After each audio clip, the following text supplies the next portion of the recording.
ఒడిశాలో నవీన్ పట్నాయక్ కి ఎదురుదెబ్బ తగిలింది. అసెంబ్లీ ఎన్నికల్లో బీజేడీ పార్టీకి ఘోర పరాజయం ఎదురైంది. మొత్తం 147 అసెంబ్లీ స్థానాల్లో బీజేపీ 80 స్థానాలను కైవసం చేసుకుని ఘన విజయం సాధించింది.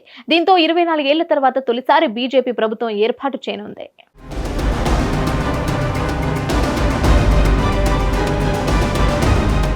ఒడిశాలో ప్రజలు ఖచ్చితమైన మార్పును కోరుకున్నారు. అసెంబ్లీ ఎన్నికల్లో స్పష్టమైన తీర్పునిచ్చారు. నవీన్ పట్నాయక్ నాయకత్వాన్ని పూర్తిగా తిరస్కరించారు. ఒడిశాలో మొత్తం 147 అసెంబ్లీ స్థానాల్లో బీజేపీ 80 స్థానాల్లో, బీజు జనతాదళ్ 52, కాంగ్రెస్ 15 స్థానాల్లో గెలుపు సొంతం చేసుకున్నాయి.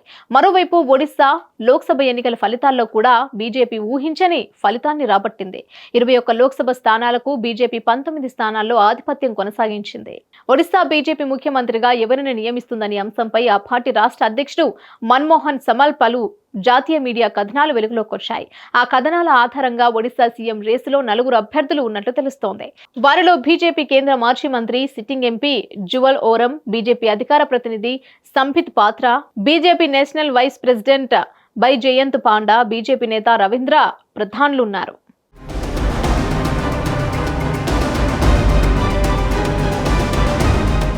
తాజాగా అసెంబ్లీ ఎన్నికల ఫలితాలలో 24 ఏళ్లుగా ఒడిశా సీఎంగా ఉన్న నవీన్ పట్నాయక్ ఆశలు అడియాసలయ్యాయి. ఒడిశా సీఎంగా నవీన్ పట్నాయక్ 23 ఏళ్లుగా అధికారంలో ఉన్నారు. అయితే 5వ సారి అధికార పీఠాన్ని అధిష్ఠించి సిక్కిం మాజీ ముఖ్యమంత్రిగా పనిచేసిన పవన్ కుమార్ చామ్లింగ్ పేరిట ఉన్న రికార్డును అధిగమించాలన్న నవీన్ పట్నాయక్ ఆకాంక్ష కలగానే మిగిలింది. పవన్ కుమార్ చామ్లింగ్ సీఎంగా 24 ఏళ్ల 165 రోజుల పాటు పనిచేశారు.